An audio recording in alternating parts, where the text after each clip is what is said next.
Chen mo, huwag kang tumalon, Xiao Yun. Talaga akong nagkamali. Ano nang silbi ng pagkakamali ko? Kahit ibenta pa tayong dalawa, hindi pa rin sapat ang 3,000. Noong nakaraang buhay, nalulong ako sa pangarap ng biglaang pagyaman. Nabaon ako sa napakalaking utang. Ang bigat ng buhay. Lahat bumagsak sa balikat ng asawa ko. Dumating ang mga maniningil. Sa sobrang desperado niya, tumalon siya sa dagat at nagpakamatay.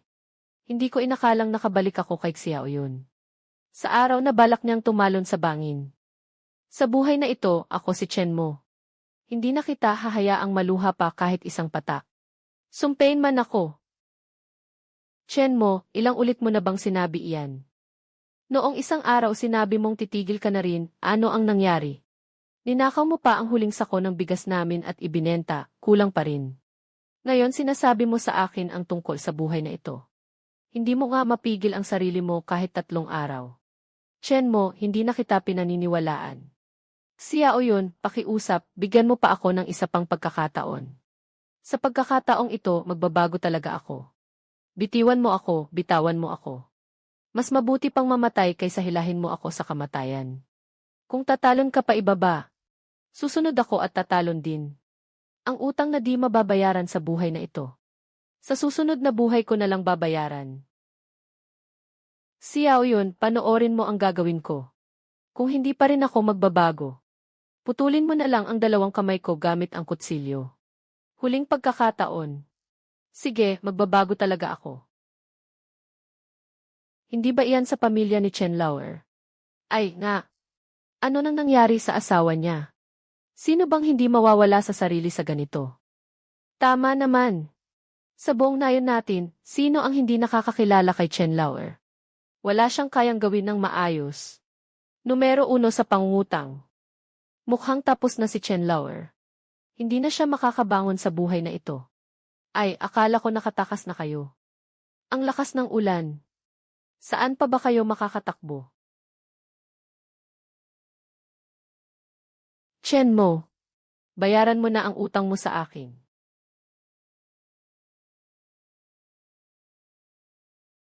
Ay, bunso, umuulan na. Napakaganda mo pa naman. Huwag kang mapaglamigan.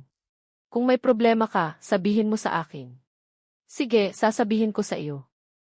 Naalala mo pa ba kung magkano ang utang mo sa akin? 3,000 kasama ang tubo.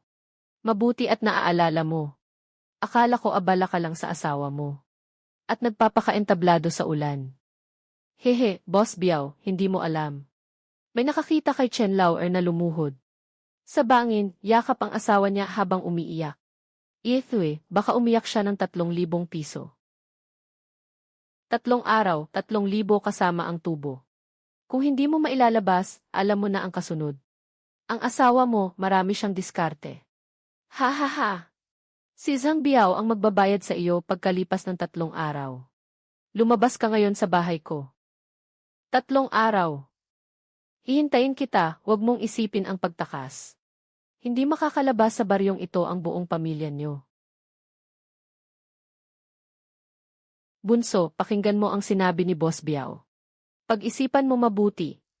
Ha ha ha!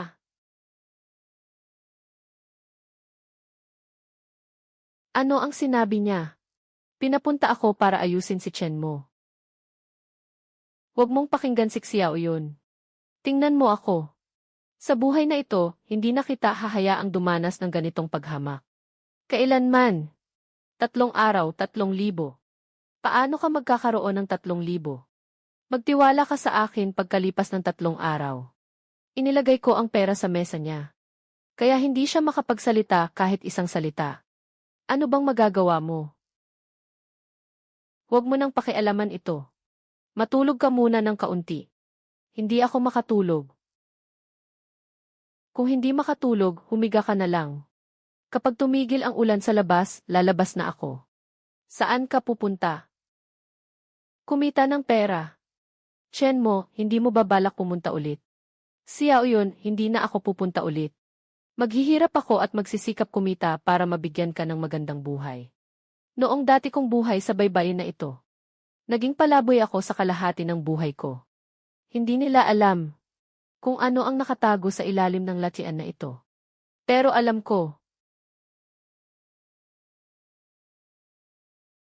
dito mismo. Noon, sinabi ng matandang mangingisda sa dati kong buhay, na may mga ligaw na abalon sa ilalim ng bahurang ito. Kapaing mabuti sa ilalim. Sa bahaging nakaharap sa hilaga ng siwang ng bato. Sabi ng matandang mangingisda, doon mahilig dumikit ang mga abalon. Kapag may mga abalon na ito, siguradong malaking kita.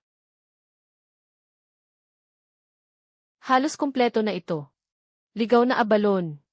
Ngayon, kaunti na lang ang nakakakilala sa halaga nito. Pero sa kantina ng gobyerno sa kabisera ng lalawigan, 10 beses itong mas mahal kaysa baboy. Ayos, hindi sayang ang magdamag na pagpupuyat na ito. Noong dati kong buhay sa latian na ito, nangamatay ako sa gutom nang hindi alam na may ganitong kayamanan sa ilalim. Ang ganito kalaking ligaw na abalon. Kapag dinala sa kantina ng gobyerno sa kabisera ng lalawigan, pwede nitong tumbasan ang 2 buwang sahod ng karaniwang tao. Hoy, Chen Leor. Magdamag kang nawala, saan ka ba nagkapera? Magdamag kang nangapa at ito lang ang nakuha mo, mga sirang kabibi pa. Akala ko pa naman nakapulot ka ng ginto. Ang cute talaga. Utang mo pa kay Boss Biao ang 3,000. Tumakbo ka pa sa baybayin para manghuli ng bulok na isda at hipon. Magkano ba ang halaga ng ganyang bagay? Chen Leor, muntik nang tumalon sa dagat ang asawa mo kahapon. Ngayon may gana ka pang mangalap sa dagat. Umuwi ka na agad at bantayan mo siya. Baka sa isang araw, tumakas na naman. Yeswe, ano ba ang tinitingin mo? 2 salita lang, hindi ka pa rin makontento. Mas mabuting tandaan mo ang sinabi mo ngayong araw. Hindi tama. Parang napalitan na ng ibang tao si Chen Leor. Kailangang sabihin agad kay Boss Biao. Kailangang magmadali. 25 yuan. Kumusta, magbebenta ako ng mga paninda. Ano ang ibebenta namin dito? Hindi naman lahat tinatanggap. Tingnan mo ito. Saan naman galing ito?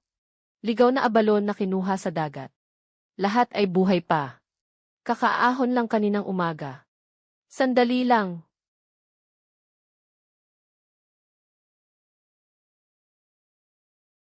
Siya iyon. Puro ligaw na abalon ang laman ng basket. Mas malaki sila ng isang ikot kaysa sa karaniwang supply natin.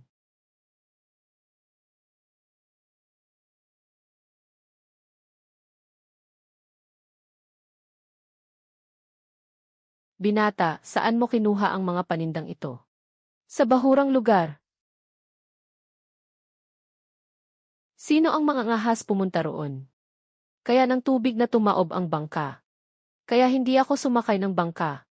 Nilusong ko ang tubig papunta roon. Halos maubos na sa merkado ang ligaw na huli.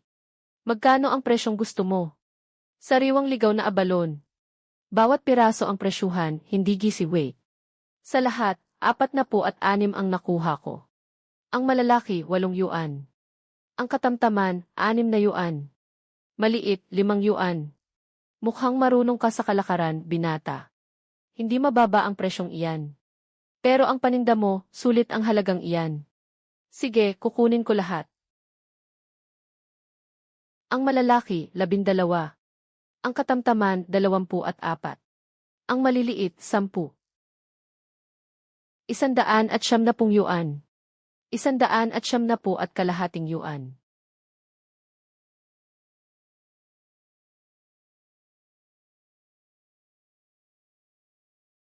270 yuan.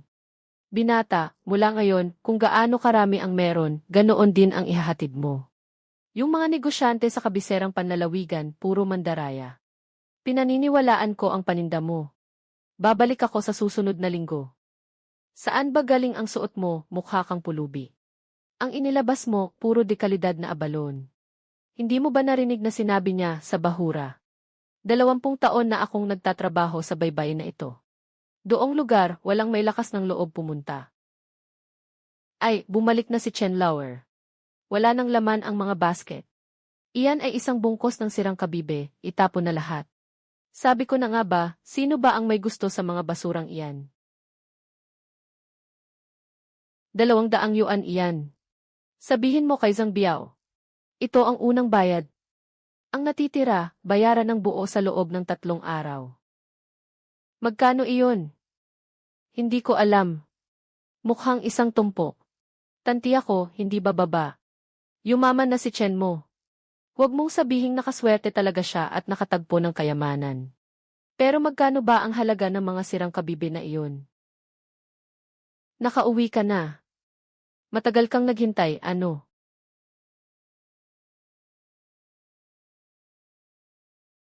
Saan galing ang pera? Pinagpaguran kong kinita. Paano mo kinita? Chen mo, pupunta ka na naman ba para magsugal ng baraha? Sabi mo, hindi ka na muling pupunta. Sabihin mo sa akin. Sa buhay na ito, hinding-hindi mo na ako pababayaan pang masaktan. Tapos ngayon, babalik ka na naman. Kailangang ibenta mo pa ba ako bago ka matahimik? Siya o yun, makinig ka sa akin. Bitawan mo ako, hindi ako naniniwala. Bukod sa pagsusugal ng baraha. Ano pa bang kakayahan mo para kumita ng pera? Nagpunta ako para mangalap ng lamang dagat. Naghanap ako ng abalon buong magdamag. Ibinenta ko sa state-run restaurant sa bayan. Totoo ba lahat ng sinabi mo? Totoo, sumusumpa ako. Kapag nakahawak pa ako ng kahit isang baraha sa buhay na ito, diretso mo na lang akong sipain sa dagat. Paano naman ang mga bigas, harina at mga libro? Lahat iyan pera mula sa pagbenta ng abalon. Nabenta ko ng 200 at 70 yuan. Naibayad ko na muna kay Boss Biao ang 200. Ang natira, ipinambili ko ng mga ito. Bumili ako ng mga libro para sa iyo. Kapag libre ako, tuturuan kitang bumasa at magtala ng mga bayarin. Pag naging may-ari na tayo, ikaw na ang bahala sa mga talaan ng kita at gastos. CJ.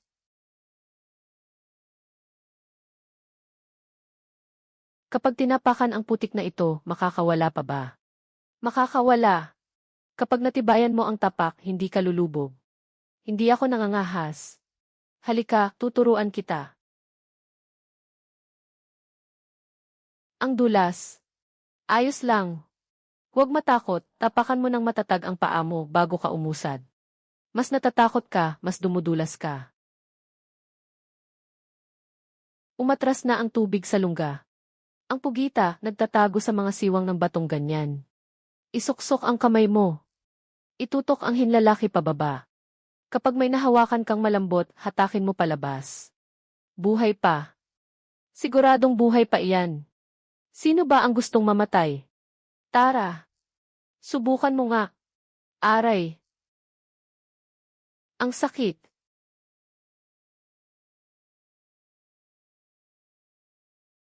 Ayos ka lang ba, Xiao Yun? Masakit pa ba? Hindi ka naman ganyan noon. Noon, ako ang gago. Ulitin ko. Hindi nangangagat ang alimango. Kinukurot ka lang yan kasi takot ito sa'yo. Sa susunod, huwag kang manginig kapag isinusuksok mo ang kamay mo. Mas nanginginig ka, mas kukurot ito. Nahanap ko na. Ang galing mo talaga, Xiao Yun. Chen mo, sabihin mo ng tapat. Paano mo nalaman na may isda sa ilalim ng bahaging iyon ng bahura? Paano mo nalaman? Sa lugar na yon na walang naglalakas loob puntahan. Mayroon nga. May mga bagay na sasabihin ko na lang sa iyo sa ibang araw. Ilagay muna ang pugita sa basket. Kapag uminit na, hindi na ito sariwa. Idagdag mo ang alimango at ang sibas na yon. Magkano kaya ang maibebenta natin ngayon? Uy, bumalik ka rin pala, Chen Lauer. Ipinapatawag ka ni Boss Biao para tanungin kung nasaan ang pera. Kailan ka magbabayad? Halos kalahati na ang 3 araw. Narito ka pa rin na nangingisda sa tabing dagat. Umaasa ka pa sa kapiranggot na huli na yan. Makakakuha ka pa ba ng 3,000 niyan? Ang basket na yan, ilang piso lang ang kikitain. Wala ka bang balak magbayad talaga? Hihintayin ka naming 2 dito ngayon. Magbigay ka ng malinaw na sagot.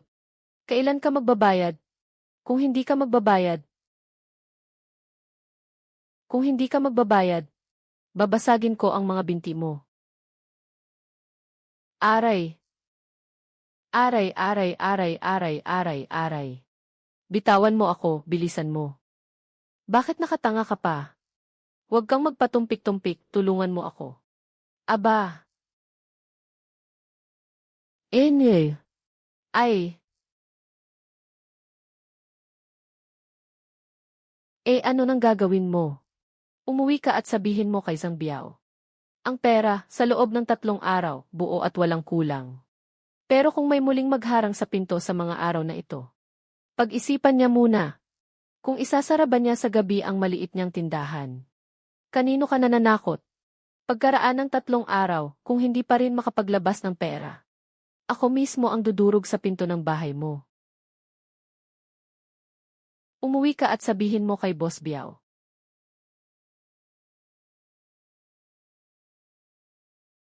Muzi, huwag kang makipagbanggaan kay isang Biao. Mahigit 10 taon na siyang namamayani sa nayon. Hindi mo siya matatalo. Kung kaya mo siyang kalabanin o hindi. Sa 3 araw, malalaman mo. Nawalan lang ng isa. Dadalhin pa kita at makakahuli tayo ng 10. Ang utang niya. Ipapabayad ko sa kanya pati tubo. CJ.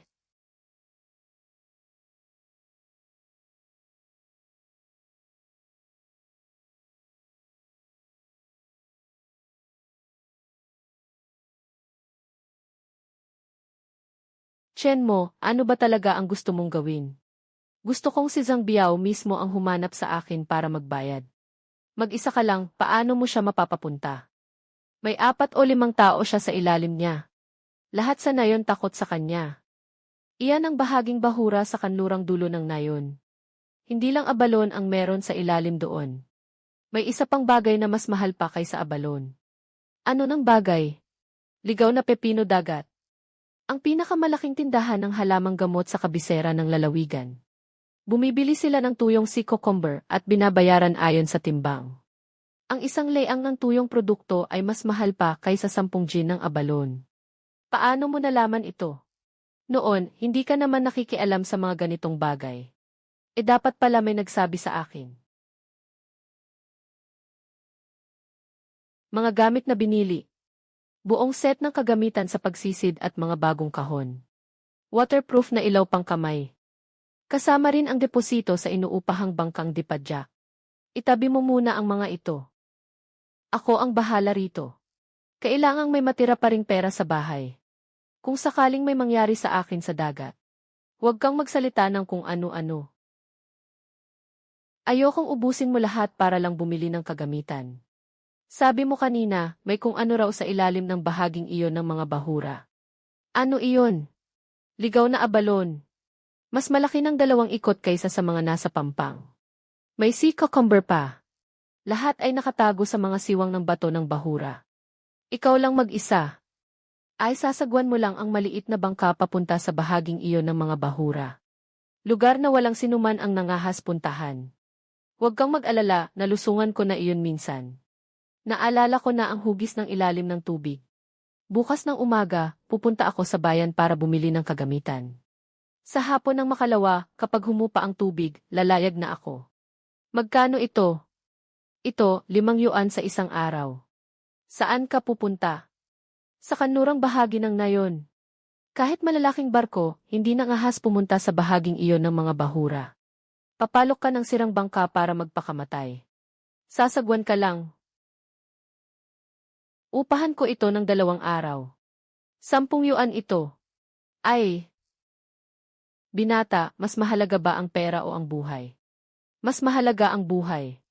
Pero may isang taong mas mahalaga pa kaysa sa buhay.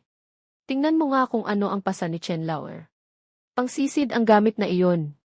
Nabaliw ba siya? Kung pagsasamahin ang pera ng buong nayon, hindi pa rin aabot pambili ng set ng kagamitang iyon. Siya nga, baon na baon sa utang. Saan siya kukuha ng pera? Baka na isang lana patidot ng asawa niya.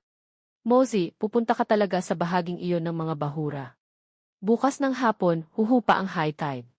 Nakapunta na ako sa tubig na iyon noon, bata pa ako. Maraming malalakas na agos sa ilalim. Kasing talim ng kutsilyo ang mga bahura. Halos hindi na ako nakaahon. Huwag mong isugal ang buhay mo. Tiyuzhaw, hindi ko isinusugal ang buhay ko. Ang taya ko ay ang natitirang buhay niya.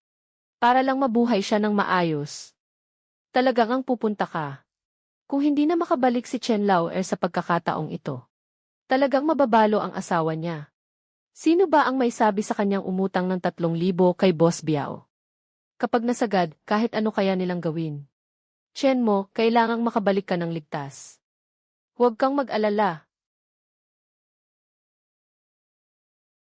Talagang pumunta si Chen Lauer sa impyernong lugar na iyon.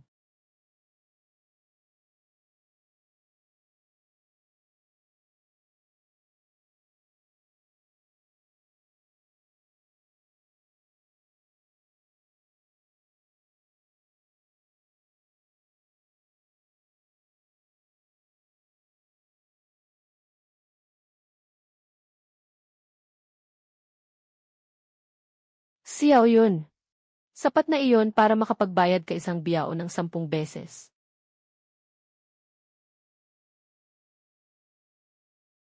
Lahat ng mga ito ay pawang mula sa ilalim ng mga bahura.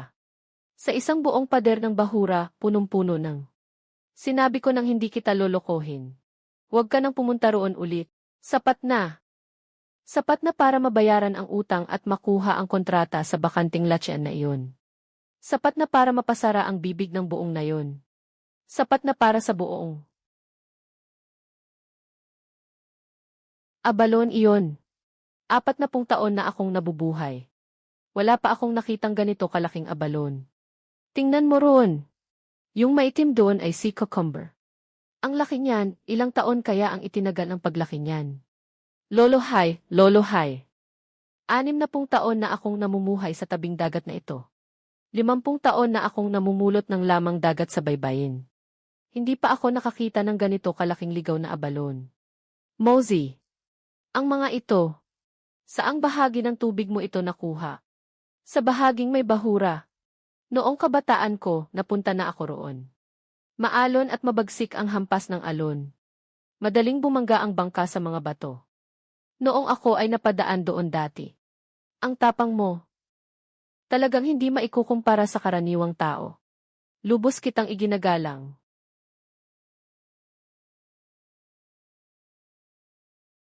Nabilang ko na. 12 malalaking abalon. 24 na katamtamang abalon. 40 sea cucumber. Tama. Ikaw na bata. Noong huli sa gusaling yon. Akala ko maswerte na ako. Akala ko noong una, isang buong bangka na agad ang ibibigay mo sa akin. Na malalaki, 12. Sa dating presyo pa rin. 8 bawat piraso. Ang 24 na katamtaman. 6 bawat piraso. 40 sea cucumber. Sariwang paninda. Makikita mo rin ang kalidad. Wala ni isang pirasong may sira ang balat. Ang sariwang sea cucumber sa merkado, 3 piso bawat piraso. Ang sariwang sea cucumber, 4 na piso bawat piraso, ubos na lahat. Ang abalon, sa dating presyo mo pa rin. Pero may kondisyon ako. Anong kondisyon? Ang mga susunod mong paninda ay sa restaurant lang namin ibebenta. Sisiguraduhin kong kukunin ng restaurant namin ang lahat. Kahit gaano karami. Kahit kailan. CJ. Hindi na ako hihingi ng dagdag na 10% sa presyo mo. Pero kung wala ako mula ngayon, ang misis ko na ang maghahatid ng paninda at makikipagtawaran. Siya ang masusunod. Asawa mo, di ba? Sa susunod, sa inyo na ako kukuha ng paninda. Sino ang gustong sumama sa akin? Bukas, hanapin ninyo ako. Ang kita sa araw-araw. Mas mataas pa kaysa sa pasahod ni Zhang Biao. At siguradong may kita ka, anuman ang sitwasyon. Sinasabi ko na agad. Lahat ay kailangang sumunod sa patakaran. Araw ang sahod. Malinaw ang pagkakahati ng trabaho. Walang sinuman ang pinapayagang dumaan sa madilim na daan. Talagang ang may lakas ka ng loob na sabihing mas mataas pa kaysa sa alok ni Zhang Biao. Makipagtrabaho ka kay Zhang Biao at may matatakbuhan ka pa. Makipagtulungan ka sa kanya. Ibig sabihin, lantaran mo ng kinakalaban si Zhang Biao. Nakita mo ba ang tambak na ito? Ang huli ng isdang nahuli ng buong baryo na pinagsama-sama. Hindi rin kikita ng ganito kalaki. May kaya siya. Mosey, sasama ako sa iyo. Itong lumang buto ko, ilang dekada nang nangingisda. Kailanman ay hindi pa ako nagtrabaho para sa iba. Pero iba ka. Mosey, sasama rin ako. Ikaw mismo ang nakakita. Ako mismo ang nakakita. Nag-iisa siyang nagsagwan sa isang sirang bangka. Pumasok sa bahaging may bahura. Nakakuha siya ng isang buong bangkang punong-puno ng abalon at sea cucumber. Ay, ikaw pala, Ginoong Chen. 15 taon na akong namamayani sa baryong ito. Wala pang naglakas loob na tapakan ng ganito ang mukha ko. Isang taong may utang. Ngayon, ikaw na ang Diyos ng kayamanan ng buong baryo. Lumayas ka. Punasan mo muna ang putik sa paa mo bago ka muling pumasok. Hoy, Along. Gusto kong bantayan mo ang isang tao para sa akin. Sa loob ng 2 araw, malamang pupunta siya sa lungsod ng lalawigan para magbenta ng paninda. Bantayan mo para sa akin ang ruta niya sa pagbebenta.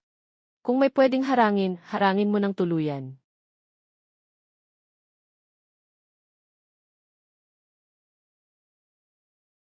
Dumating na si Boss Chen. Sa mga nakaraang araw, nakilala ka na sa nayon. May ilang tao rin ako rito. Halika at makipag-usap ka sa akin. Ilang magandang huli ang nakuha mo. Paano magkakaroon ng pera niyan? Naalala mo na bang bayaran ang utang? 3,000 yuan ang prinsipal. Hindi pwedeng kulang. Paano naman ang interes?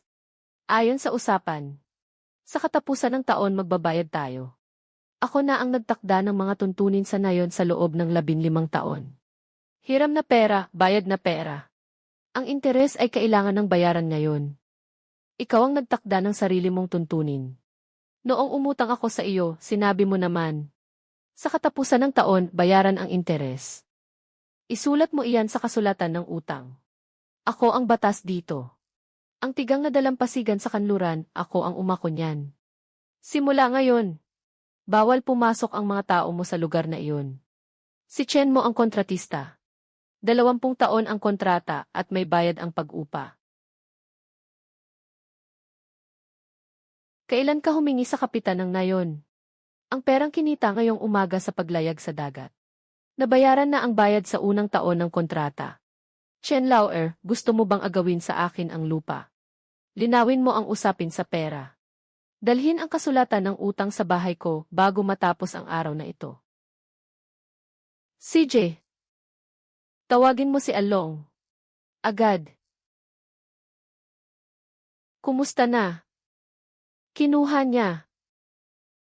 Ganyan lang ang natanggap niya. Hindi kanya pinahirapan. Gusto niya ng interes. Hindi ko ibinigay. Ikaw noon. Hindi ka kailanman naglakas loob na magsalita ng ganito kay isang biyaw. Mga bagay na hindi mo noon magawa. Sa hinaharap, araw-araw ko na itong gagawin. Sapat na para maangkin ang tigang na dalampasigan. Magkano pa ang utang na natitira? Sapat na para makabili ng unang batch ng punla. Sapat na para kumuha ng 2 tao para magsimula ng trabaho. Saan tayo pupunta ngayon? Pumunta tayo sa kanluran para tingnan ang pasilidad mo sa aquaculture. Akin. Iyo. Nakasaad sa kontrata ang pangalan nating 2.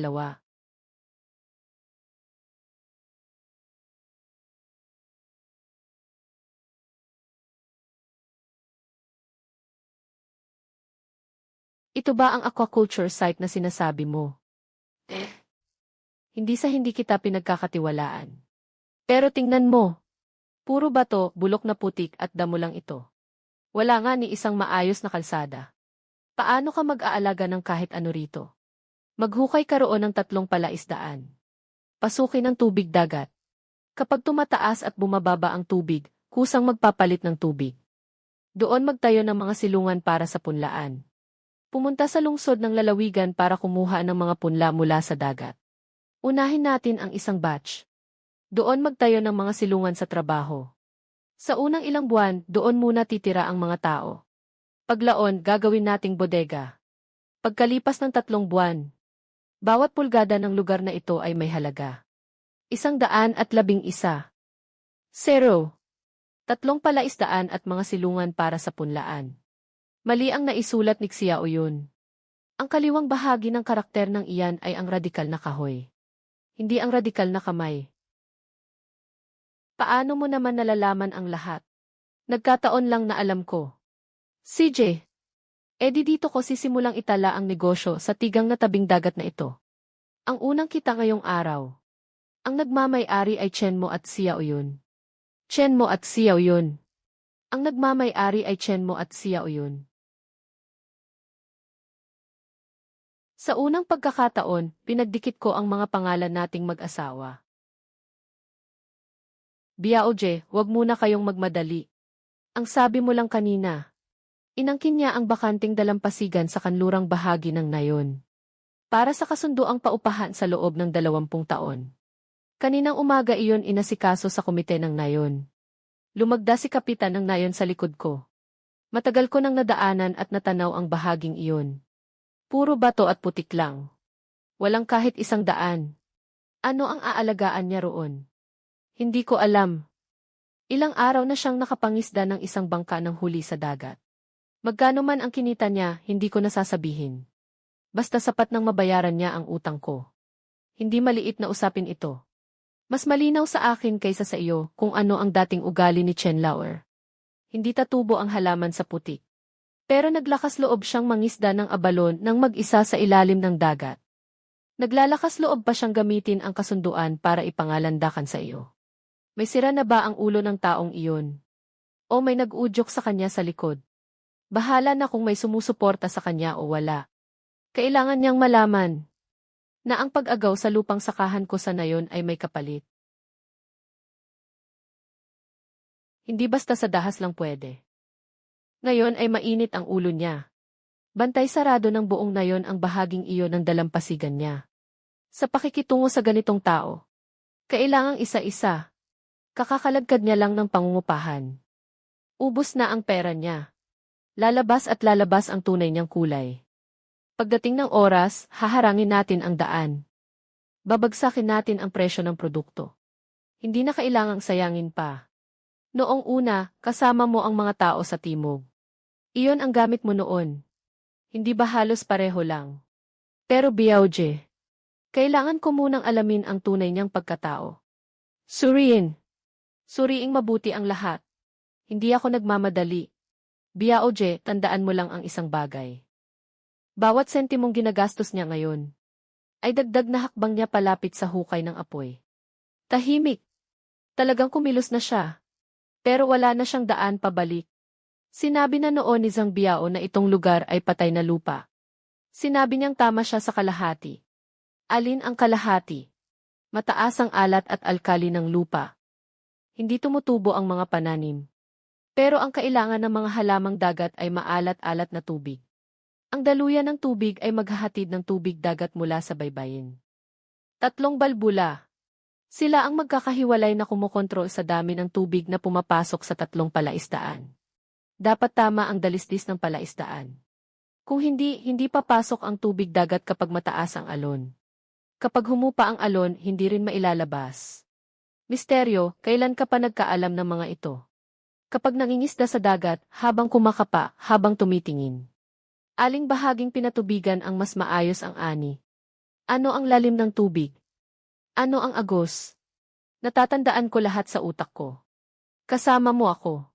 Saan mo ituro, doon ako hukay. Ganoon din ako. Si Mrs. pa ang nag-aasikaso ng pagtatala ng trabaho. Iyon ang itinuro sa akin ni Chen mo. Kapag naitayo na ang sakahan sa hinaharap, hindi pwedeng siya lang ang bumibilang para sa lahat. Kailangan kong ayusin ang bawat kwenta. Kailangan ko pang ayusin ang bawat tala. Hindi ninyo nakita. Kakarating lang ni Huguan. Ngayong araw, kakarating lang. Ang ilang tao ni matandang Chen. Naghukay na sa tabing ilog. Nandoon din si Tio Zhao at ang anak niyang si Shui Sheng. Mukhang buo ang loob nilang lumaban. Gustong makipagsagupaan kay Chen.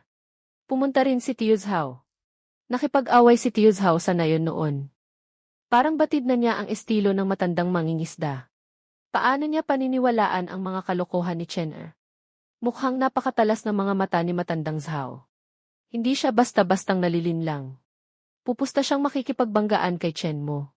Ibig sabihin, may talagang hawak si Chen mo na mahalaga. At ano naman ngayon? Si Zhang Biao ay ilang taon nang naghahari-harian sa nayong ito. Sino ang mga ngahas na lumaban sa kanya? May magandang kahahantungan. Pwedeng malinaw, pwedeng hindi. Pero kung tutusin, talagang nag-iba na si Chen Er. Hindi bagay dito ang lupang ito. Kung maghuhukay lang ng balon para kumuha ng tubig, wala namang problema. Pero kung dito rin lang sa ilalim mag-ipon ng tubig ng tuloy-tuloy, hindi magtatagal ang lupa. Sa bandang huli, tatagas at tatagas din ang ilalim ng imbakan. Tiyo Zhao, mas alam mo ito kaysa sa akin. Sa mga teknik sa pagsisimula ng bukirin ang palaisdaan sa hinaharap. Sabi mo na, ayos na. Hindi bagay dito ang lupang ito. Kung maghuhukay lang ng balon para kumuha ng tubig, wala namang problema. Pero kung dito rin lang sa ilalim mag-ipon ng tubig ng tuloy-tuloy, hindi magtatagal ang lupa. Sa bandang huli, tatagas at tatagas din ang ilalim ng imbakan. Tiyo Zhao, mas alam mo ito kaysa sa akin. Sa mga teknik sa pagsisimula ng bukirin ang palaisdaan sa hinaharap. Sabi mo na, ayos na. Ako na ang bahala sa pagsisikap na ito. Tiyo Zhao, kapag nahukay na, kailangan ko pang pumunta sa lungsod ng lalawigan para makakuha ng panibagong batch ng punla ng hipon dagat. Kailangan ko ng ilang pangmatagalang katuwang. Sa mga taga na yon na gustong makipagtrabaho sa iyo, aayusin ko para sa iyo ang dalawa. Kuya mo kung mapapawi ang alinlangan ninyong dalawa. Ako na ang bahala sa tanghali.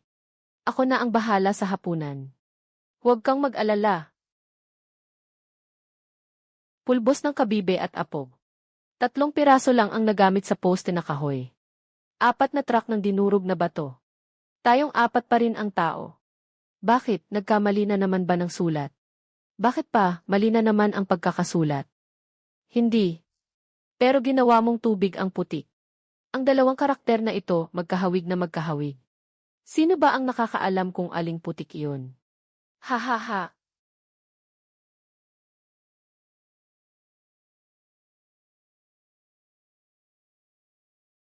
Itong lasyan, siksik na ngayon. Talagang hindi iyon tatagas ng tubig.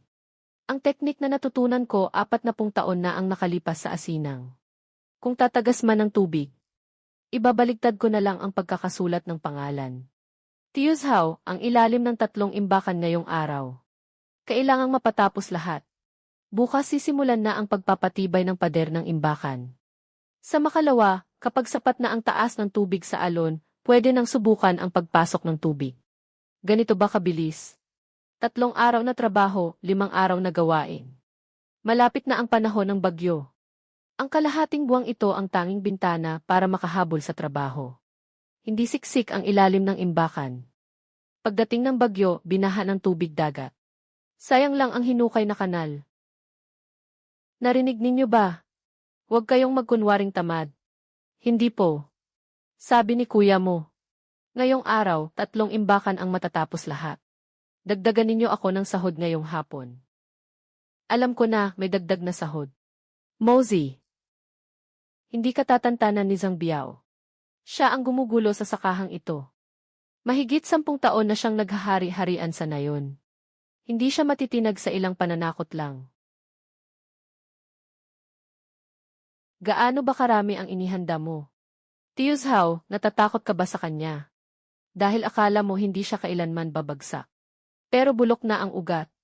Isang ihip lang ng hangin, babagsak na. Matagal ko nang hinihintay ang hangin ito. Hindi lang hangin ang hinihintay mo, di ba? Ang hinihintay mo ay na siya mismo ang nagdala sa sarili niya sa patibong. Tiyo Zhao, mula ngayon, kailangan ninyong maghirap ni Shui Sheng sa salit-salitang pagbabantay sa gabi. Sa mga araw nakakasalang pa lang ng tubig alat ang mga tangke. Bawal ang kahit kaunting aberya. Naiintindihan ko. Maghahasyan kami ni Shui Sheng sa 2 shift. Sa tabi ng mga tangke, walang mawawala sa paningin kahit isang gabi. Sa mga araw na ito, parang nananaginip ako. Anong panaginip? Mula noong gabing iyon. Noong hinatak mo ako pabalik mula sa dagat. Araw-araw, iba na ang lahat. Noon, paggising ko ang una kong naiisip ay, magkano pa ang utang? Darating ba si Zhang Biao ngayon? Ngayon, paggising ko ang iniisip ko ay, ilang pala ang huhukayin ko ngayon? Ilang laryo pa ang bubuhatin ko? Noon, palamunin at pabigat ako. Pero mula ngayon, bubuhayin kita ng maayos.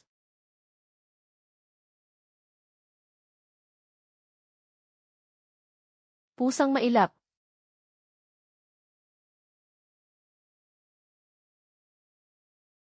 Si Zhang Biao ang may gawa niyan. Sigurado, siya nga. 2 araw at 2 gabi na tayong nagbabanat ng buto. Tapos wasak pa rin. Ganyan na lang ba ang pagtiis natin? Hindi ito pagtiis.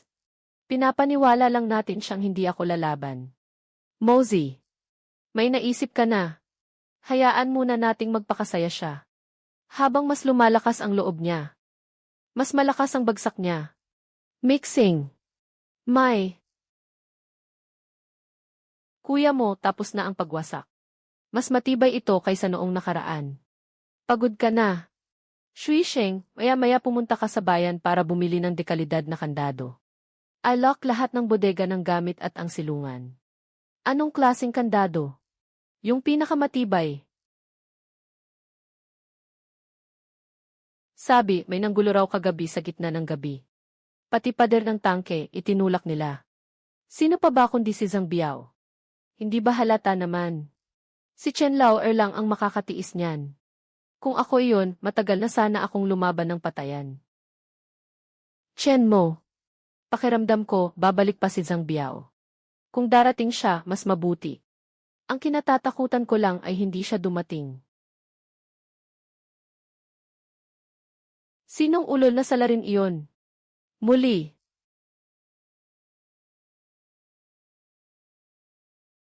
Chen mo.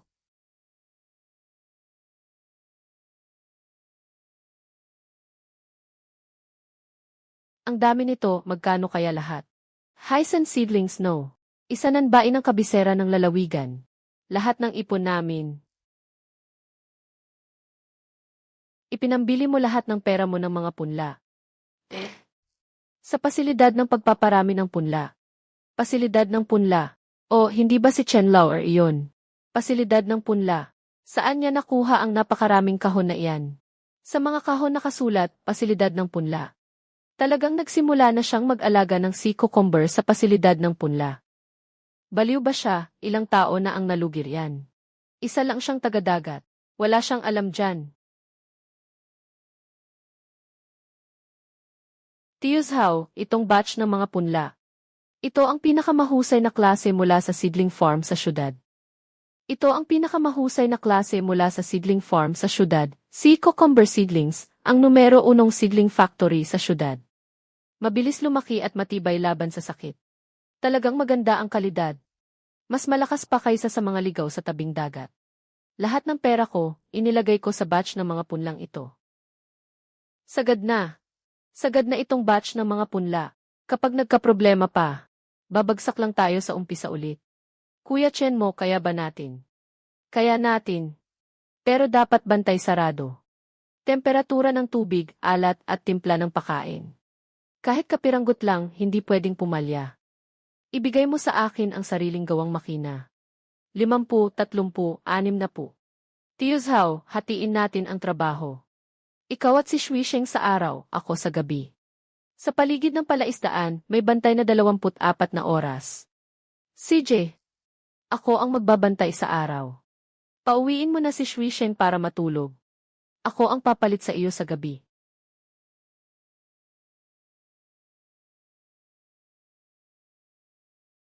Temperatura ng tubig. 26. Hindi pwedeng mataas. Loko ka.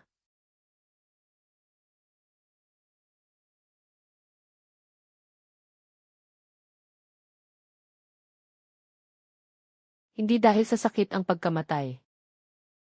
Amoy gamot ito. May naglagay ng pestisidyo sa tubig. Iligtas muna ang natira.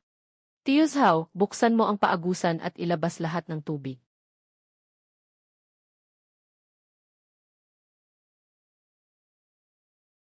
Ilang porsyento ang nalugi sa atin, Muzi? 30%.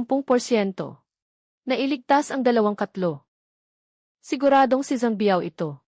Sa nayon na ito, bukod sa kanya, sino pa ang mga ngahas gumawa niyan? Simula ngayon. Sa gabi, may magbabantay sa palaisdaan na nakashift. 2 bawat shift. Kuya Chen mo, ngayong gabi dito na ako at hindi na aalis. Kung may bumalik pa, puputulin ko ang kamay niya. Huwag kayong gagalaw ng kamay. Bantay lang tayo. Huwag sirain. Huwag tagain. Huwag manakit ng tao. Nilagyan niya ng lason. Gusto lang niya akong mabaliw, pero hindi ako bibigay. Ako ang magpapabaliw sa kanya. Ang batch ng mga punlang ito ang buhay namin ng pamilya ko. Sino ang tutulong sa akin na bantayan sila? Ako ang utang na loob ni Chen mo. Umuwi ka na at matulog ka ng ilang oras. Ako na ang papalit sa shift na ito. CJ. Ang init naman. Anong oras na? Dapat tingnan ko ang palaisdaan. Nakahiga lang, huwag gagalaw. May batch ng sea cucumber na ihahatid ngayon. Hindi kakayanin ni Tio Zhao mag-isa. Kailangan kong pumunta. Lahat ng batch ng paninda, malinaw kong naaalala. Magkano ang malaking sea cucumber? Magkano ang medium na sea cucumber? Kailan ihahatid? Nasa listahan na lahat dito. Xiao Yun. Manatili ka na lang sa bahay at humiga. Sasama ako kay Tio Zhao. Pag na-deliver ko na ang paninda, babalik agad ako. Ay, si Chen mo pala. Hindi ba siya ang maghahatid? May sakit si Chen mo.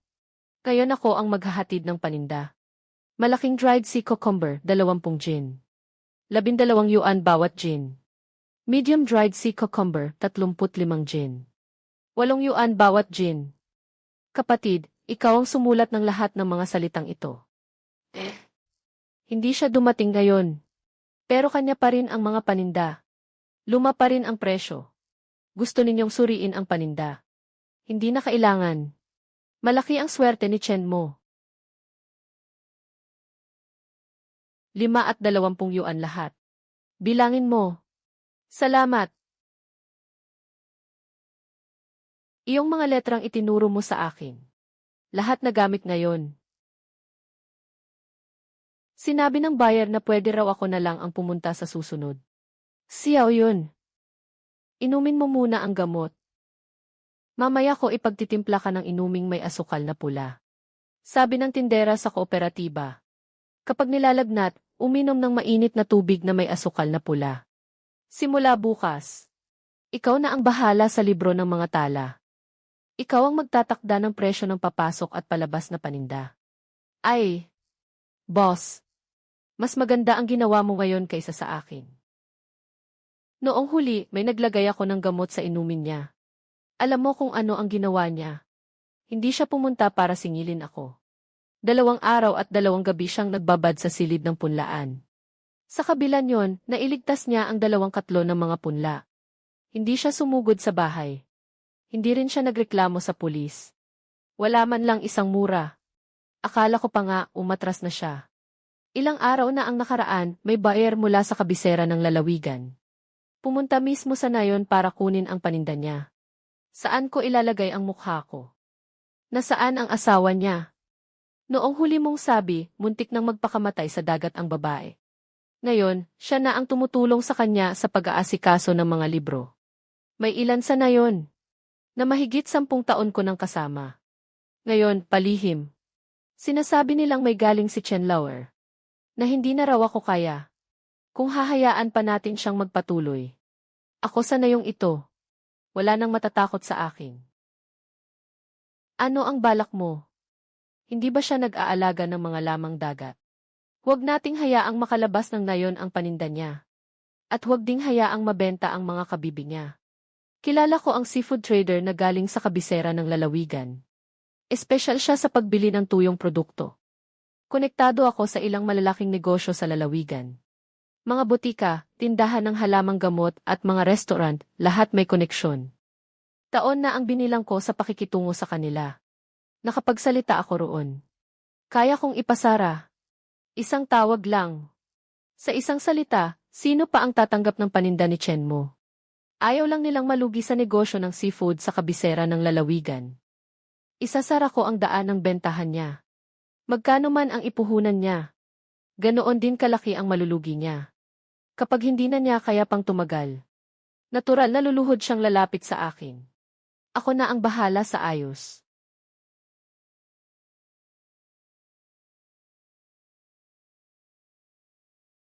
Shui Sheng, ano ang nangyari sa kalagitnaan ng gabi? Kuya mo, nandito ako. Si Zhang Biao, naghukay ng uod sa tapat ng maliit na tindahan. Hindi maayos na nakasara ang bintana. Nakikipag-usap siya sa isang tagalabas sa loob ng bahay. Pinapahanap niya sa isang tagalabas ang mga mangangalakal mula sa kabisera ng lalawigan. Isasara ang daan ng bentahan mo. Ano ang hitsura ng taong tagalabas na iyon? Matalim ang mukha at parang unggoy. Payat na payat, parang patpat. Naka-side part ang buhok. Mukhang hindi taga-nayon natin. Salamat, Shui Sheng. Walang sinuman sa inyo ang makikialam sa bagay na ito. Kuya mo, inaapakan na nila tayo. Hindi pwedeng palampasin ito. Umuwi ka at matulog. Bukas, kailangan ko pa ring pumasok sa trabaho. Boss. Boss, ilang porsyento po ang pagkapatuyo nito? Magkano kada kilo? Yethue, bibili ka ba? Hindi bibili, gusto ko lang po tanungin ang presyo mo. Presyo, mangingista ka ba o tagabili? Sa itsura mo, wala kang mukhang alinman sa dalawa. Karne. May bakanting pwesto pa po ba sa palengke? Pero hindi mura. 10 yuan kada buwan. Isang bayaran para sa 3 buwan. Dagdag pa ang 5 yuan na deposito. Ito, 35 yuan. Kasama na ang renta sa 3 buwan at ang deposito. Walang bawas ni 5. Ano ang pangalan mo? Sa rehistro ng pwesto, kailangan ang pangalan ng tatak. Mohay Aquaculture. Sige, simula ngayon. Ang pwesto mo ay row 11, no? 6. Tuwing Biyernes, dagsa ang tao sa malaking palengke.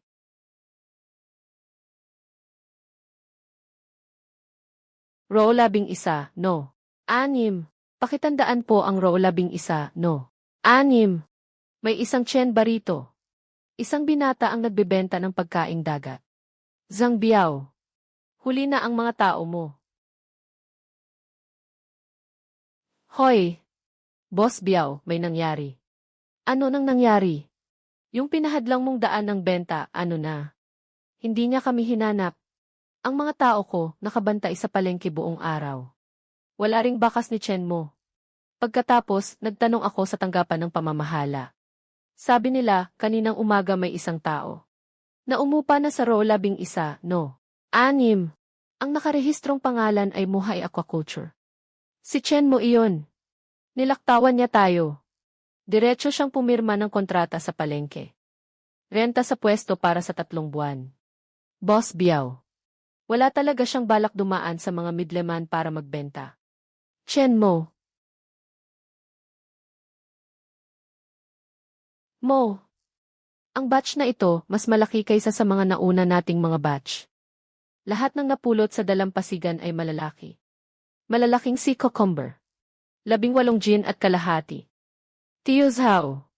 Sa kahong may markang 3. Katamtamang laki na sea cucumber. Eksaktong 32 gin.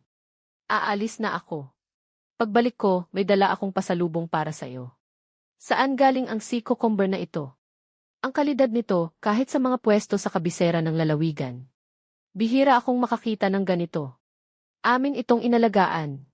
Pinalaki sa latsian ng dalampasigan. Unang 6 pangbenta. Napakataas ng porsyento ng paglambot kapag ibinabad. Higit 7 beses ang laki.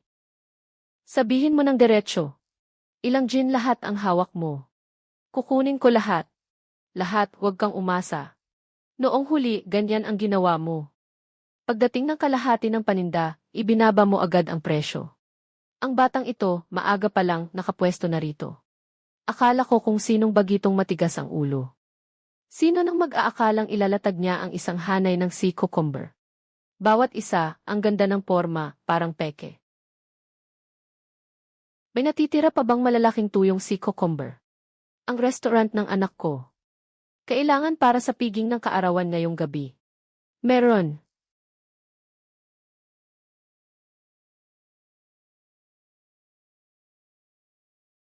Sabihin mo. Pumatok ng husto sa kabisera ng lalawigan ang batch ng paninda ni Boss Biao.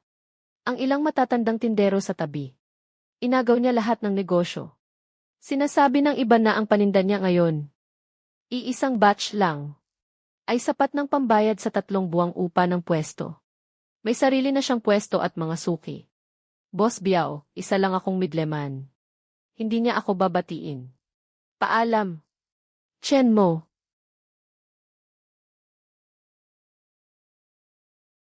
Mo. Mga gustong sumama sa'yo ang mga ito. Tinanong ko sila isa-isa. Lahat sila ay masipag at maaasahan. Hindi sila galing sa kampo ni Zhang Biao. Mo, sa bungad lang ng nayon nakatira ang pamilya ko. Noong bata ka pa, binuhat pa kita. Gusto ko ring sumama. Kahit magbuhat ng mga ladrilyo, kaya ko. Kahit mamulot ng mga bato, kaya ko rin. 2 taon akong nagtrabaho sa pabrika ng asin noon. Marunong akong mag-ayos ng mga palaisdaan. Magpaparehistro rin ako. Kung may gustong sumama, pasok kayo. Tio Zhao. Ikaw at si Shui Sheng, hatiin ninyo ang lahat sa 3 grupo. Ang unang grupo ang bahala sa paghukay ng mga palaisdaan. Ang ikalawang grupo ang bahala sa pagpapatayo ng pader. Ang ikatlong grupo ay sa punlaan. Pag-aralan ang teknik sa pag-aalaga. Wala nang maling baybay ngayon. Siyempre, napraktis ko na ng 100 beses.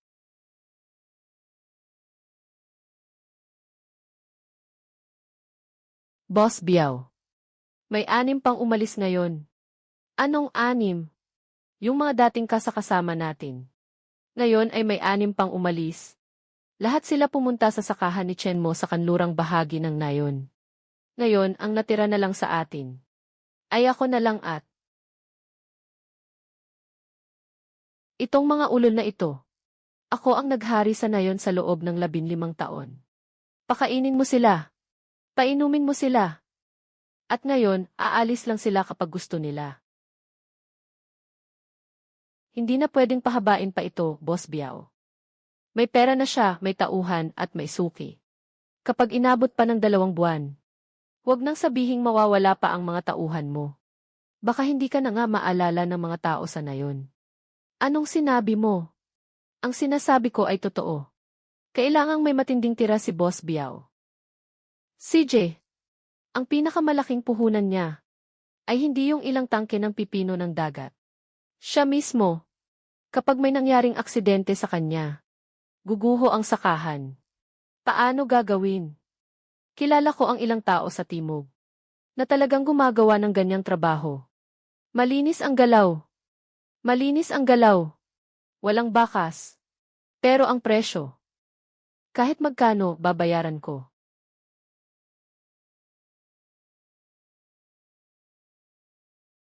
Kuya mo, 12:00 na. Hindi ka pa ba uwi? Ang batch na ito, ilang araw pa at pwede nang ilipat sa ibang palaisdaan. Mahalaga ang mga araw na ito. Kailangan kong magbantay ng masinsin. Sa mga nakaraang araw, naka 10 oras ka man lang bang natulog? Narinig mo ba?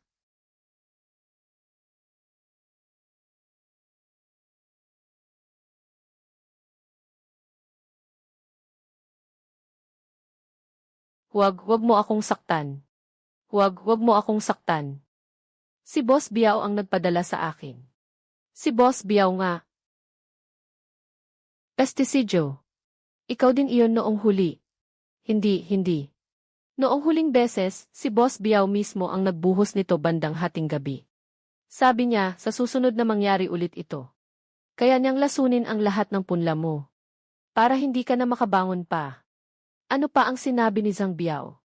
Sabi niya, magpakasaya ka muna sa loob ng 2 araw. Naghakot siya ng mga tao. Nagaling pa sa timog. Hindi para manakit ng tao. Kundi, para gapusin ka. Mga ulupong na ito. 2 ang pagpipilian mo ngayon. Una, ipapadala kita sa presinto. Kasong tangkang pagnanakaw at paglalason. 3 taon ang minimum. Pangalawa, bumalik ka at sabihin mo kay isang biyao ng buo at walang binabago. Sabihin mong ikaw ang naglagay ng gamot. Walang makakaalam. Tapos sa loob ng 2 araw na ito, ano ang ipapagawa niya sa'yo? Sabihin mo sa akin ng maaga. Pipiliin ko ang pangalawa. Tandaan mo ang sinabi mo ngayon. Kapag nagkamali ka ng pili, ipapakulong kita bago pa si Zhang Biao. Makukulong. Ha? Anong nangyari? Muli na namang nagpadala ng tao si Zhang Biao para maglagay ng lason. Nahuli ko siya sa akto. Ayos ka lang ba? Sinaktan ka ba niya? Ayos lang ako. Pero siksiyaw yun. Hindi lang gustong wasakin ni Zhang Biao ang palaisdaan. Naghakot siya ng mga tao para gapusin ako. Pumunta tayo sa pulis. Ngayon na. Chen mo, hindi mo pwedeng akuin ito mag-isa. Hindi ito ang tamang oras. Si Bing ang itinira kong huling baraha. Bumaligtad na siya. Paano mo malalaman na hindi kanya lolokohin? Paano kung bigla kanyang ipagkanulo? Hindi siya mangangahas. Takot siyang makulong. Mas takot siyang malaman ni Zhang Biao na bumaligtad na siya. Hindi. Kung ganoon, ano nang gagawin mo? Anyayahan mo siya mismo na pumunta. Bukas ko siya kakausapin. Sabihin mong kulang sa pera ang palaisdaan. At gusto mo siyang pasukin sa puhunan. Nababaliw ka na ba? Maniniwala si Zhang Biao. Zhang. Kung ganoon, ano nang gagawin mo? Anyayahan mo siya mismo na pumunta. Bukas ko siya kakausapin. Sabihin mong kulang sa pera ang palaisdaan. At gusto mo siyang pasukin sa puhunan. Nababaliw ka na ba? Maniniwala si Zhang Biao. Hindi siya maniniwala. Pero siguradong darating siya. Dahil gusto niyang makita mismo. Kung paano ako luluhod at magmamakaawa sa kanya. Kung ano ang itsura nito. Chen mo. Noon, bakit hindi ko napansing napakahigpit mo pala? Hindi mo na ito matatakasan. Narito na naman si Chen Lauer sa tindahan. Mukhang gusto na namang makipagbasag ulo. Hindi nga, tingnan mo, wala ni isang init sa mukha niya. Oy! Pagdating ni Boss Chen. Bakit, kukuha na naman ng pirma sa kontrata ng pag-upa? Ikalawang yugto ng pagpapalawak ng palaisdaan. Kulang ng 5,000 yuan. Papasukin ka sa puhunan para sa 20%.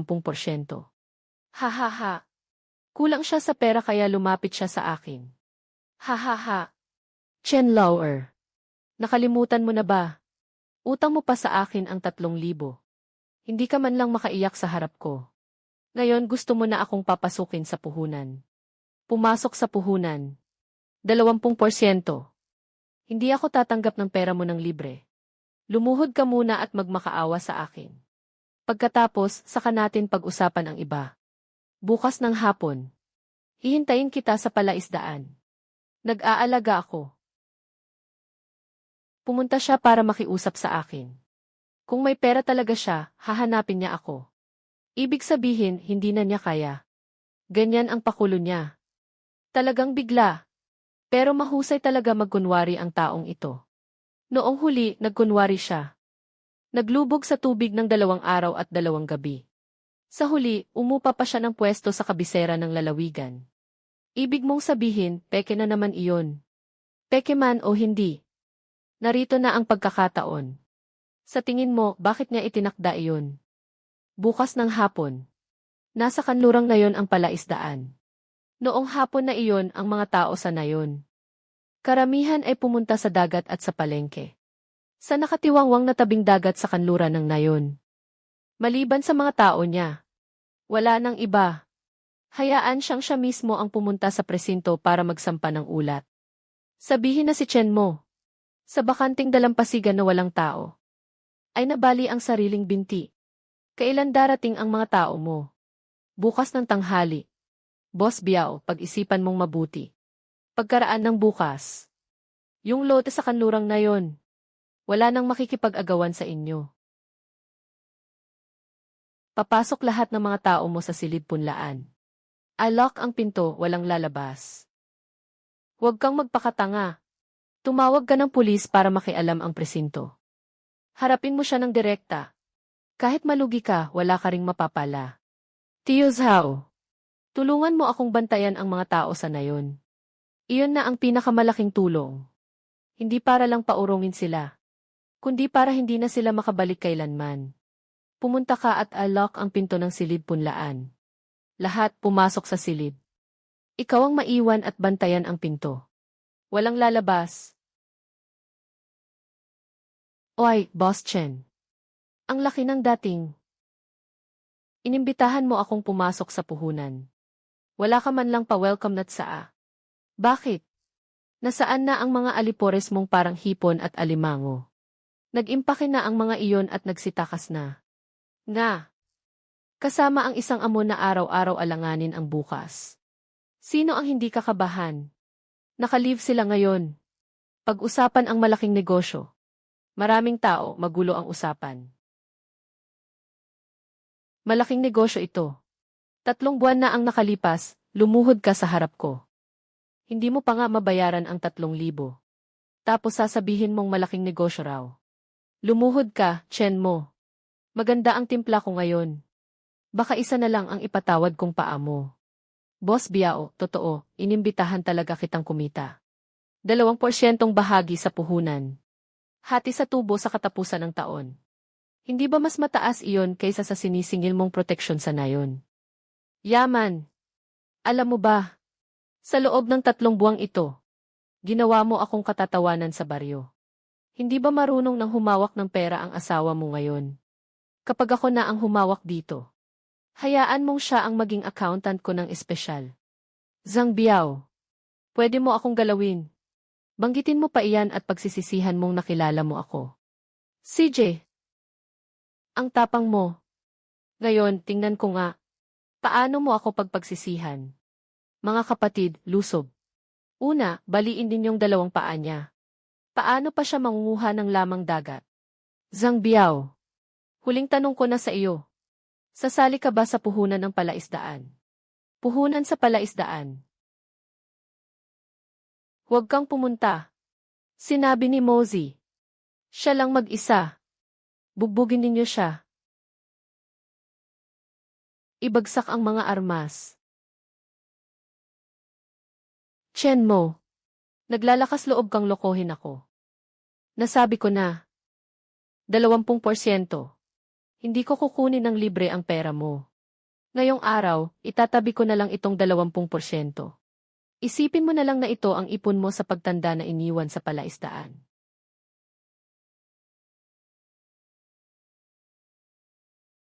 Bakit hindi mo sinabi agad sa akin?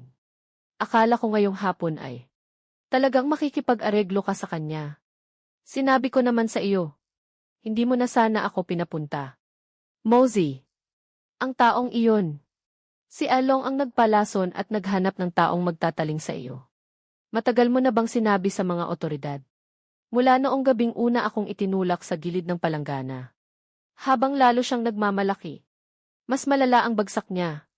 Nasabi ko na. Ako. Nahuli na si Zhang Biao at ang mga tauhan niya. Matibay ang ebidensya. Bigo ang tangkang paglalason at pagdukot. Pag-upa ng salarin para manakit. Sapat na iyan para makulong siya ng maraming taon. Mosey. Ang batang ito ay naging arogante sa baryo sa loob ng higit 10 taon. Walang nakakayang supilin siya. Matapang kang sumalungat sa kanya. At nag-isa mo pang inudyukan siyang mahulog sa bitag. Sa buong buhay ko, wala pa akong pinangilagan. Ngayon, igagalang kita. Tinipon ko kayong lahat ngayon. May isa pa akong bagay. Palalawakin ang palaisdaan. Sa pagkakataong ito, hindi para maghir ng tao. Ang sinumang handang magbigay ng tao at pera ay pwedeng sumali sa puhunan. Sa katapusan ng taon, hahatiin ang tubo ayon sa bahagi. Kuya mo, ilalabas ko lahat ng naipon kong sahod. Ako at ang tatay ko, maglalagay din kami. Isama mo ako, Mosey. Kaunti lang man ang pera ko. Pati buong pamilya ko magtatrabaho. Isama mo ako. Isama mo rin ako. Magkasama ang 2 pamilya namin. Matanda na ako. Kalahati ng buhay ko, pangingisda ang trabaho ko. Hindi pa ako nakakakita ng ganitong ingay. Sa 2 araw na ito, hindi ka kumakain ng maayos. Sabi ni Zhang Juan mula kagabi hanggang ngayon. Isang mangkok lang ng lugaw ang nainom mo. Bumagsak na si Zhang Biao. Malapit nang palawakin ang palaisdaan. Lahat sa baryo gusto nang sumali sa puhunan. Bakit parang wala kang saya kahit kaunti? Sa nakaraang buhay, may utang ako sa iyo. Sa buhay na ito, hindi pa tapos ang kabayaran. Ano ang sinasabi mo? Nakaraang buhay. Ituring mo na lang na may isang taong bumalik mula sa impyerno. Ang tanging gusto kong gawin sa buhay na ito ay ang paginhawahin ang buhay mo. Kung ganoon, nagawa na ng taong ito. May isa pang palaisdaan. Isang cold storage. Isang kumpanya ng pagkaing dagat. Malayo pa ang kulang.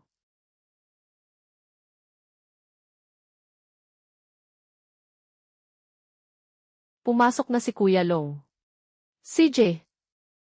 Pumasok din si Kuya Biao. Yung lalaking apelyido Chen nakipagsabwatan sa mga tagapagpatupad ng batas at naglatag ng patibong. Ginawa niyang pain ang sarili niya. Interesting. Si Along natusong nila lang na iyon. Kaya rin siyang mabaligtad at maagawan. Suriin ng mabuti ang lahat ng pinagmulan ni Chen. Mula pagsilang hanggang ngayon. Bawat tala. Bawat taong nakilala niya. Bawat tindahang nakasalamuhan niya. Siya sa atin lahat ng malinaw. Sabihin mo kay Kuya Nan. Ako ang hahawak sa linya ni Along na ito. Dito naman, maghukay pa ng 2 nursery pond. Doon naman, magtayo ng bodega para sa mga tapos ng produkto. Alin ang pipiliin mong lugar para sa cold storage? Dito. Pinakamalapit sa pantalan. Sa hinaharap, hindi na dadaan sa kabisera ng lalawigan ang mga produkto natin. Diretso na mula sa pantalan papuntang timog. Gaano kalayo ang timog? Unahin muna ang timog. Tapos saka na sa buong bansa. Ano ang pangalan mo? Magkano ang ilalagay mong puhunan? Wanghai. 50 yuan ang ilalabas ko. At kaya ko pang magbigay ng 1 buong taon na paggawa.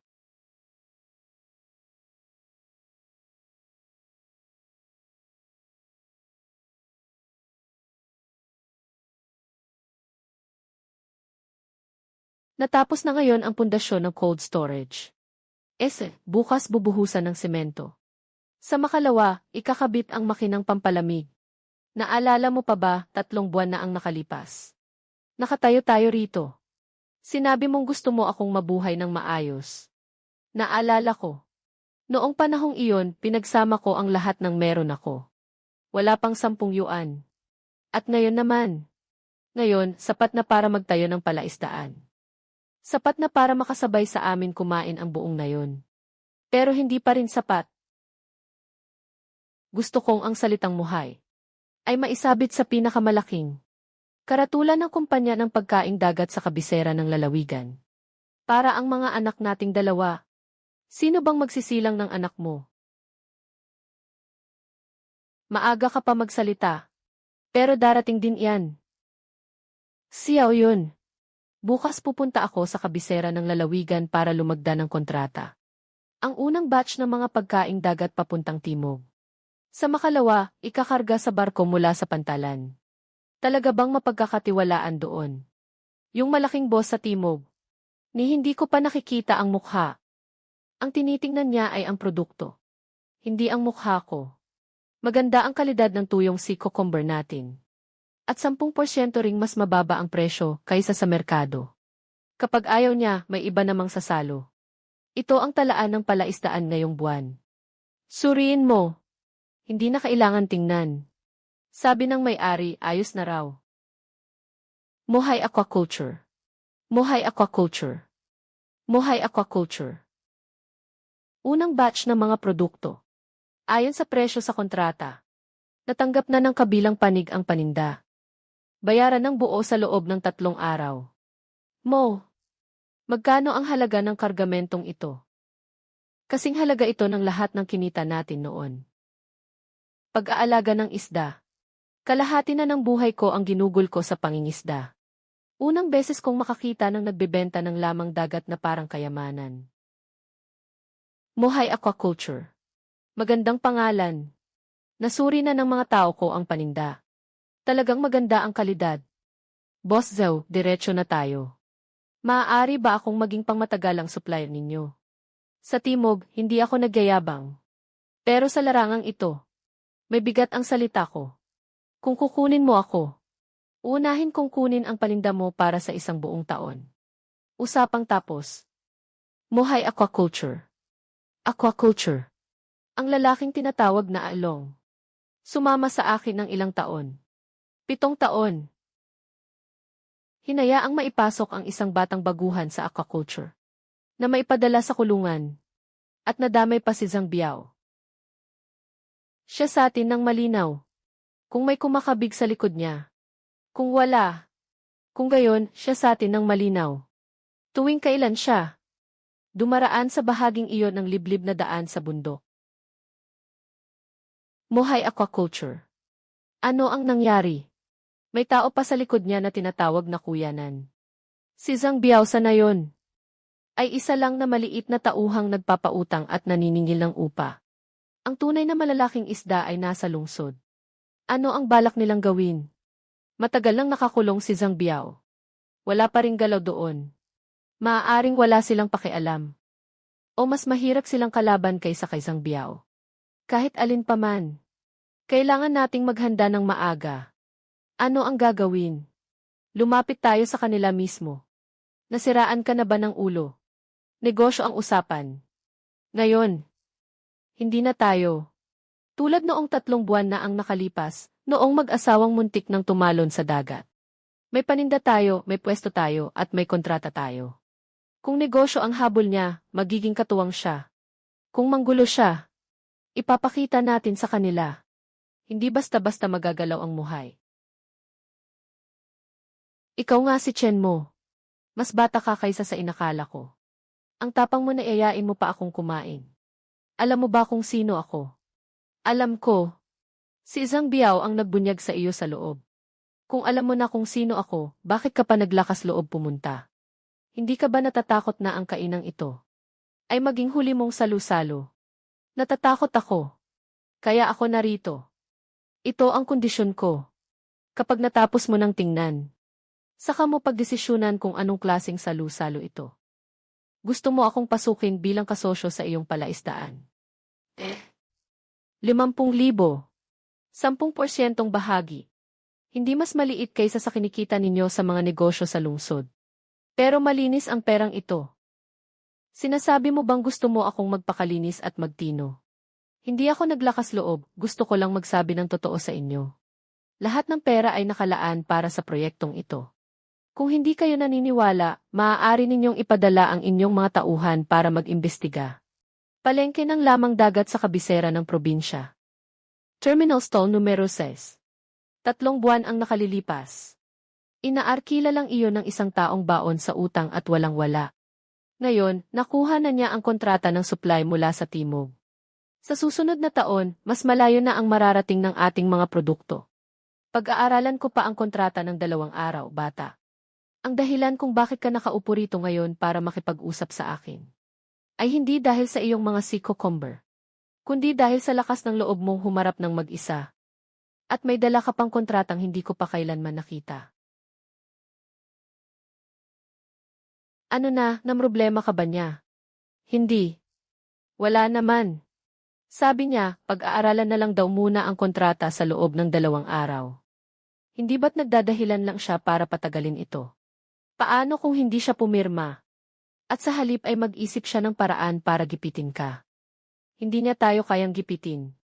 Pinapakain natin ang buong nayon. 1/4 ng populasyon. Mga 10 pamilya sa ating kooperatiba. Ang nakapuhunan na sa atin.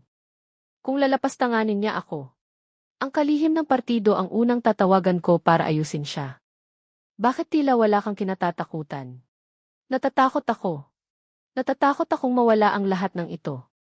Natatakot akong hindi na kita mabibigyan ng magandang buhay. Natatakot akong muling marinig ang mga salitang nabanggit mo noon. Ayoko nang marinig ang mga yon mula sa iyo. Tanga! Ilang dekada na akong nangingisda.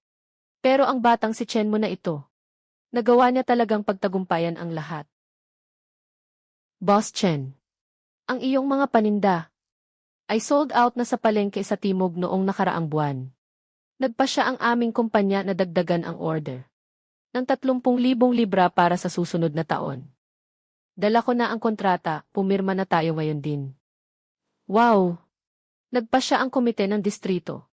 Nahirangin ang Muhay Aquaculture Cooperative bilang modelo ng pag-unlad sa kanayunan. Magbibigay kami ng tulong na pautang na nagkakahalaga ng 80,000 yuan para sa pagpapatayo ng ikalawang yugto ng cold storage at ng modernong pasilidad ng nursery. Mrs. Ang malaking transaksyong ito. Ikaw ang pumirma. Ikaw ang humahawak ng libro ng account, dapat lang na ikaw ang pumirma. Lahat ng transaksyon ng Muhay Aquaculture simula ngayong araw ay magiging transparent. Bawat sentimong pumapasok ay may katibayan para masuri ng bawat miyembro. CJ.